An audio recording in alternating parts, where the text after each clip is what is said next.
दोस्तों, काम वासना को लेकर लोगों के मन में तरह तरह के विचार उत्पन्न होते हैं। लोग काम वासना को बुरी नजर से देखते हैं। काम वासना से अगर तुम लड़ोगे तो आत्मघाती हो जाओगे। उससे लड़ो मत, उसे समझो, उससे भागो मत, बल्कि उसके प्रति जागरूक। हमारे मन में आखिर स्त्रियों को देखकर गंदे विचार क्यों आते हैं? क्या हमारे घर में स्त्रियां नहीं होती है? हमारी माँ भी तो एक स्त्री है, हमारी बहन भी एक स्त्री है। फिर क्यों हमें अन्य स्त्रियों को देखकर उनके प्रति आकर्षण होता है? हमारा मन ये क्यों चाहता है कि हम उसके साथ कोई संबंध बनाएं? हमारे मन में उनके प्रति गलत गलत विचार आने लगते हैं। हम नहीं चाहते फिर भी आ जाते हैं। आखिर ऐसा क्यों होता है? यह मन हमारा घर है और इसमें हमारी इजाजत के बिना कोई भी नहीं घुस सकता।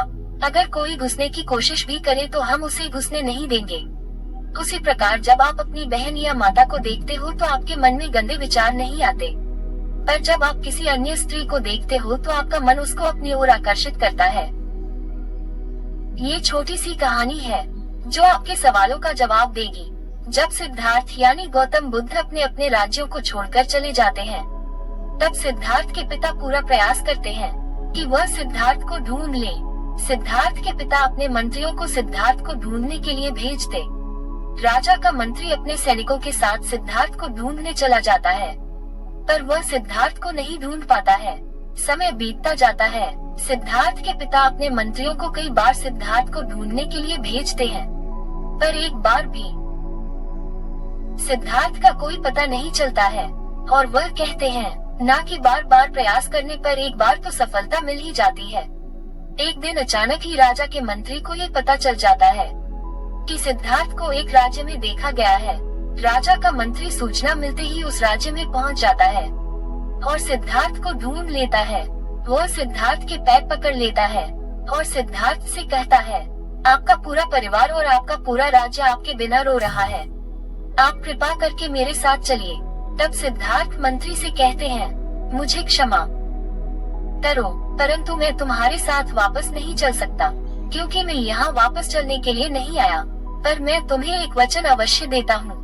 मेरे सभी प्रश्नों के उत्तर मुझे मिल जाएंगे, तब मैं वापस जरूर आऊंगा। मंत्री सिद्धार्थ की बात मान लेता है और वापस चला जाता है। समय बीतता गया और फिर सिद्धार्थ को आत्मज्ञान की प्राप्ति हो जाती है। सिद्धार्थ ने वचन दिया था कि जब उन्हें आत्मज्ञान की प्राप्ति हो जाएगी तब वह वापस अपने राज्य में अवश्य जाएंगे। सिद्धार्थ अपने कुछ शिष्यों के साथ अपने परिवार से मिलने के लिए चल देते हैं। रास्ते में एक नगर पड़ता है। सिद्धार्थ वहां उस नगर में रुक जाते हैं। सिद्धार्थ के आने की सूचना राजा को मिल जाती है। राजा अपने मंत्रियों को सिद्धार्थ को साथ लेकर आने के लिए भेज देते हैं। मंत्री और सिद्धार्थ का सारथी दोनों गौतम बुद्ध के पास पहुंचते हैं। अब सिद्धार्थ नहीं रहे, वह बुद्ध बन गए थे। दोनों बुद्ध के पास पहुंचते हैं और उन्हें प्रणाम करते हैं। जिस नगर में गौतम बुद्ध रुके हुए थे उस नगर का नाम वैशाली था। वैशाली नगर के सभी लोग उनके दर्शन के लिए इकट्ठे हो जाते हैं। तभी सभी लोग देखते हैं कि उनके समक्ष एक बहुत ही सुंदर स्त्री आती है और उस स्त्री का नाम आम्रपाली होता है। वह वैशाली नगर की नगर वधू थी। ये कहा जाता था कि उस समय दूर दूर तक उस स्त्री के समान कोई सुंदर नहीं था। सभी राजा महाराजा उसे पाना चाहते थे। उससे मिलने के लिए, उसे देखने के लिए दूर दूर से लोग आते थे। जैसे ही वह स्त्री सभी लोगों के समक्ष पहुंचती है, तभी सभी लोग उस स्त्री को ही देखते रह जाते हैं। सभी लोगों के चेहरे के हाव भाव बदल जाते हैं, मानो सभी लोगों को उस स्त्री ने अपनी सुंदरता से बांध दिया हो। शिवाय बुद्ध को छोड़कर सभी लोग एकटक उस स्त्री को देखते रहते हैं। वह स्त्री अपने पुत्र के साथ आती है और हाथ जोड़कर गौतम बुद्ध को प्रणाम करती है। वह स्त्री गौतम बुद्ध से कहती है, बुद्ध, आपकी कृपा से हर जीव का कल्याण हुआ है, उनके जीवन का सुधार हुआ है। मैं चाहती हूँ कि आप मेरे पुत्र पर भी कृपा करें। ये बड़ा होकर आपका शिष्य बनना चाहता है, आप इसे अपना आशीर्वाद दें। बुद्ध मुस्कुराते हैं और कहते हैं, अवश्य। वह स्त्री कुछ समय बाद अपने पुत्र को लेकर वहाँ से चली जाती है। उस स्त्री के जाने के बाद बुद्ध के सभी शिष्य और राजा का मंत्री और सिद्धार्थ का मित्र सभी लोग बुद्ध से पूछते हैं, बुद्ध जी, जब वह स्त्री आई थी तो हम सभी अपने मन पर काबू न कर पाए और एकटक उस स्त्री को देखने लगे, मानो हमारा रोम रोम उस स्त्री की तरफ आकर्षित हो गया था। पर आपके चेहरे पर तो तनिक भी बदलाव नहीं आया। आप थोड़ा सा भी उसकी तरफ आकर्षित नहीं हुए। ऐसा आपने कैसे किया? क्या आप उस स्त्री की सुंदरता की तरफ तनिक भी आकर्षित नहीं हुए? फिर बुद्ध ने कहा, जिसे तुम सुंदरता कहते हो और तुम उसकी तरफ आकर्षित होते हो, या जिसे तुम क्रूरता कहते हो और जिससे तुम घृणा करते हो, ये दोनों चीजें एक ही है। तुम सभी लोग जिस सुंदरता की तरफ आकर्षित हुए थे, वो एक न एक दिन ढल जाएगी, पर जिस सुंदरता की मैं बात कर रहा हूँ वो अमिट है, वो कभी नहीं मिटेगी। जिस व्यक्ति के लिए कुछ सुंदर नहीं है और कुछ भी कुरूप नहीं है, वो व्यक्ति वास्तविकता को देख पाता है। सुंदरता वह नहीं जो क्षणिक हो, सुंदरता तो सदैव रहती है। मैं चाहता हूँ कि तुम सब लोग अपने मन के अंदर तक पहुँचो, जो तुम सभी के भीतर है। अगर तुम सब उसके अंदर पर रहना सीख गए तो न तो कोई सुंदरता तुम्हें अपनी तरफ आकर्षित करेगी और न ही कोई कुरूपता तुम्हारे अंदर घृणा पैदा करेगी। मैं जानता हूँ कि अब आप सभी का सवाल ये होगा कि उसके अंदर तक कैसे पहुँचा जाए, और मैं आपसे ये कहना चाहता हूँ कि इसका कोई आसान तरीका नहीं है, इसका कोई आसान रास्ता नहीं है, लेकिन आप जरूर वहाँ पहुँच जाओगे। बस आपको लगातार प्रयास करना होगा। आपको खुद के साथ समय बिताना है, आपको खुद को जानना है। आप जिस व्यक्ति के साथ रहते हैं उसके बारे में बहुत कुछ जानते हैं, वैसे ही आप अपने साथ समय बिताओ। अपने आप को जानो। जब तुम अपने आप को जानने लगोगे तब ये सारे भौतिक सुख तुम्हें छोटे लगने लगेंगे, और फिर एक दिन ऐसा आएगा कि तुम्हारे चाहे बिना तुम्हारे दिमाग में किसी भी प्रकार के विचार नहीं घुस पाएंगे, किसी भी प्रकार के विचार नहीं आएंगे। जब तुम चाहोगे तभी तुम्हारे दिमाग में विचार उठेंगे। फिर बुद्ध से एक शिष्य ने पूछा, गुरुदेव, एक काम वासना हम पर हावी क्यों होती है? क्यों हम सभी स्त्री की ओर आकर्षित होते हैं? बुद्ध ने कहा, काम वासना के हावी होने के कुछ कारण होते हैं। अगर तुम उसे लोगे तो ये कभी भी तुम पर हावी नहीं होगी। सभी शिष्यों ने कहा, गुरुदेव, आप हम सभी को इसके बारे में बताएं। बुद्ध ने कहा, ध्यान से सुनो। तुम्हारे जीवन में किसी स्पष्ट लक्ष्य का न होना इसका एक मुख्य कारण होता है। बुद्ध ने अपने शिष्य से पूछा, क्या तुम अपने काम में व्यस्त रहते हो? तब क्या तुम्हारे मन में गंदे विचार आते हैं? शिष्य ने कहा, नहीं गुरुदेव, जब मैं व्यस्त होता हूँ तो मेरे दिमाग में कोई भी गंदा विचार नहीं आता है।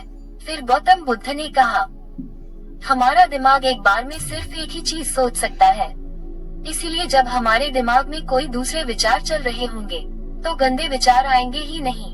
अगर हमारे जीवन में कोई बड़ा और स्पष्ट लक्ष्य है और अगर हम उस लक्ष्य के प्रति पूरी तरह समर्पित है, तो हमारे पास कभी इतना समय होगा ही नहीं कि ये फालतू विचार हमारे मन में घर कर सके।